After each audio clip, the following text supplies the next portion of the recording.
If Kasperi Kapanen is scratched tonight, healthy scratch against the Golden Knights, is that a precursor to his being traded?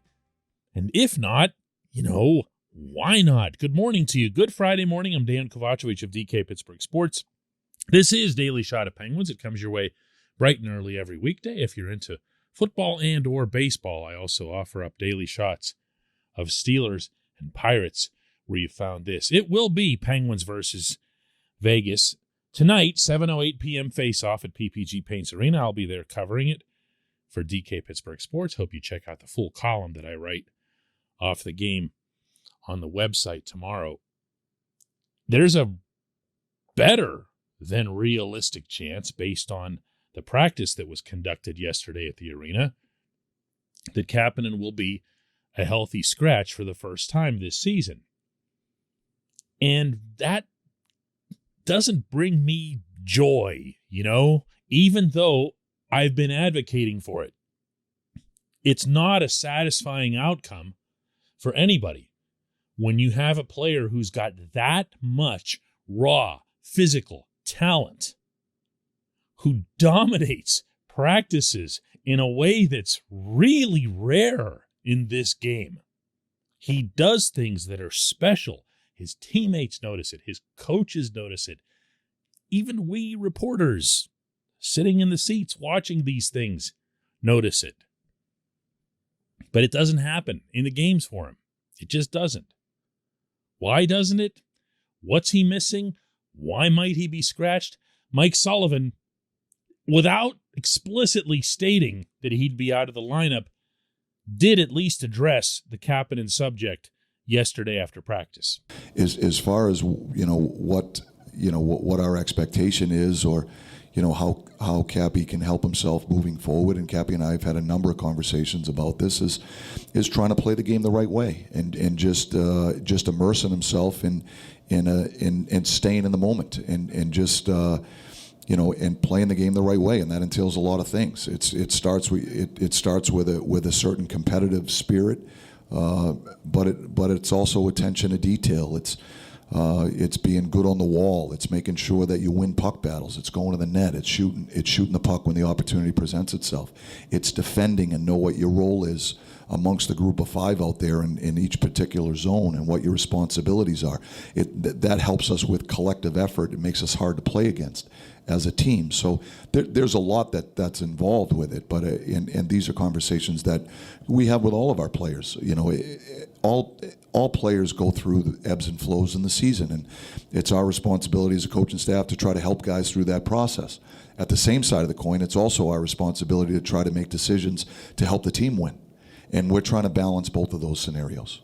Now, I've got to say that Sullivan has spoken things about his approach to Kapanen that I have not heard him apply to any other player in his 7 years in Pittsburgh.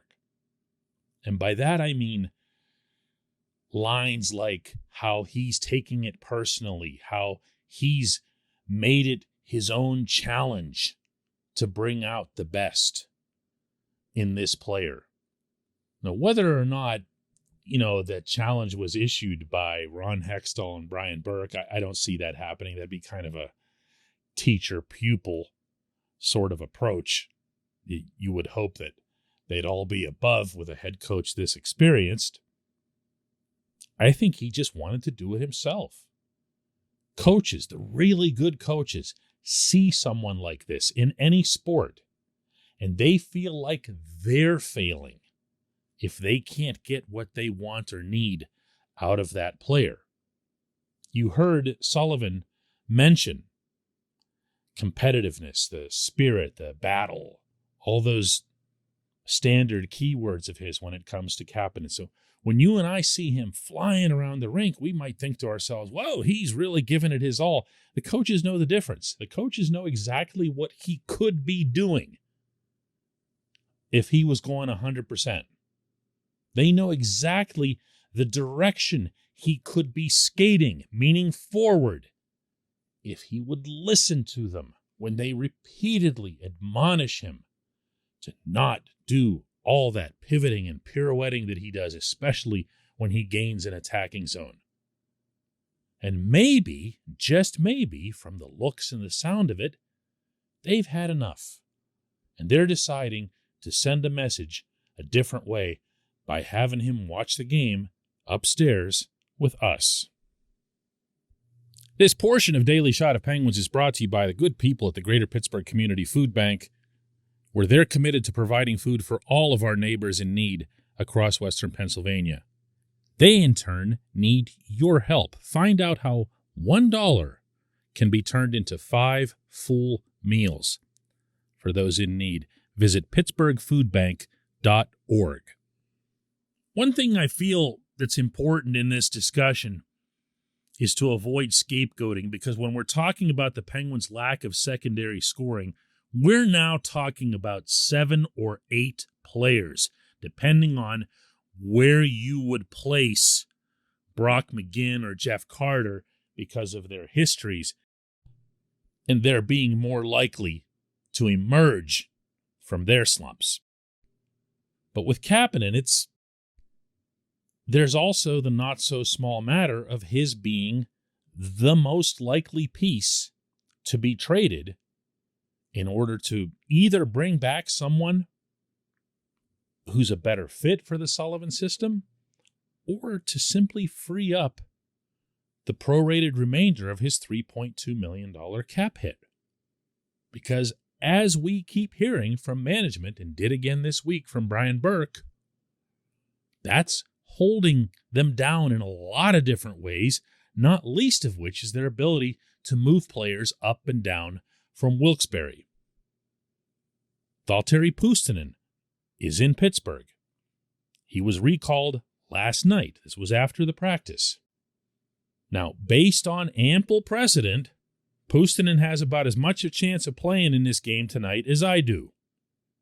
But I hope that's not the way it plays out this time. He's been his team's leading scorer in the AHL in his first season in North America. He's been impressive. He does things on the rink offensively that the rest of this organization's prospects don't do, can't do, and won't do at any point in the future. That has a lot to do with the shallow pool that exists, but it's also to his credit.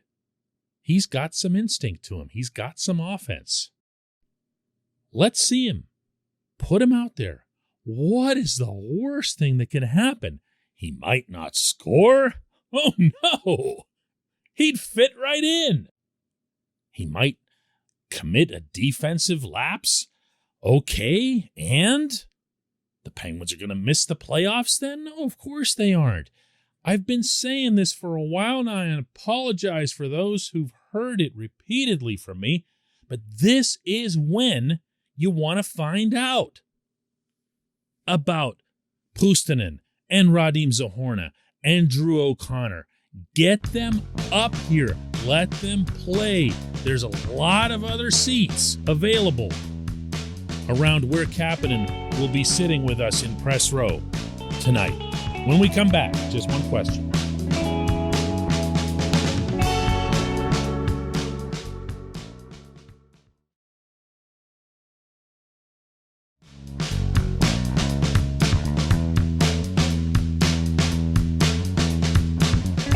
Today's J1Q comes from Robert, who asks, since Dominic Simone is on a 2-way contract, why not send him down and bring up Radim Zohorna or Drew O'Connor to fill his barren wasteland of a spot? You know, I thought that this question was going to be at least a little tame and respectful to Dom. And you ended up blowing it up there at the end, Robert. Barren wasteland of a spot.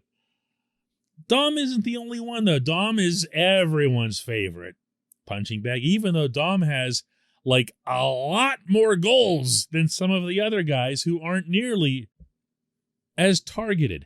But I see where you're going, and I like it, because I have liked all along the idea of a wave of younger players coming up. I'm going to keep pointing back to 2016. When it was 4 players who came up from Wilkes-Barre. Not all at exactly the same time. Scott Wilson was first, and shortly after that, it was Connor Sherry, Brian Rust, and Tom Kuhnhackl. And Wilson was the one who got off the hot start and then ended up getting the injury and was unavailable the rest of the way. But the other 3 went on to contribute meaningfully toward a Stanley Cup championship. Why? Well, in part, they actually produced. They made a difference. But also, at the time, and I vividly recall Chris Kunitz talking to me about this when it happened, that roster had a lot of players who kind of needed a kick in the rear end. And when they saw these children walk into the room with their eyes all wide and not taking anything for granted, and not just presuming they'd be in the lineup because they blocked a shot or 2 in the previous game, everyone elevated. The team's best players elevated. And they all, to a man, credited those kids. The next year, it wasn't quite a wave, but there were other players that came up and down a little bit. And of course, it was Jake Gensel, who ended up sticking in 2017 and becoming another really prominent member of another Stanley Cup championship team. This team doesn't just have one player who isn't producing in terms of secondary scoring. It's got a bunch of them. No one even mentions Jeff Carter. Jeff Carter's got 2 goals in his last 19 games. No one's even breathing a syllable about that. Why? Because we love the guy. Because when he first showed up, he scored 1 million goals. In the playoffs, he scored 1 million goals. And to open this season, he scored 1 million more goals. But he's been in a funk too. Every line except Sidney Crosby's line has been in a funk. That's pretty much the whole team. And that's got to change. Pustinen's not going to do that on his own any more than Simone would if you left him in his barren wasteland of a roster spot. And Dom's not going to make a difference. Kapanen's not going to make... Not one player is going to do that. That's why I like the idea of bringing up a couple of them at a time. What I'm not equipped to know is whether or not that's an impossibility for cap purposes. But you know what? Again, there's a way to solve that problem too. I appreciate the question. I appreciate everyone listening to Daily Shot of Penguins, not just today, all week long and all season. It's been a lot of fun, for real, to see how this show has grown through the season on a lot of different platforms. And if you'd like to see it continue to grow, feel free, please, to leave us a kind review, 5 stars, and so forth. On the Apple app in particular, that's where it has the biggest impact. It doesn't cost you anything. It'll take you about 2 seconds of your time, and it makes a very, very real difference. Thanks again, and we will do this again Monday.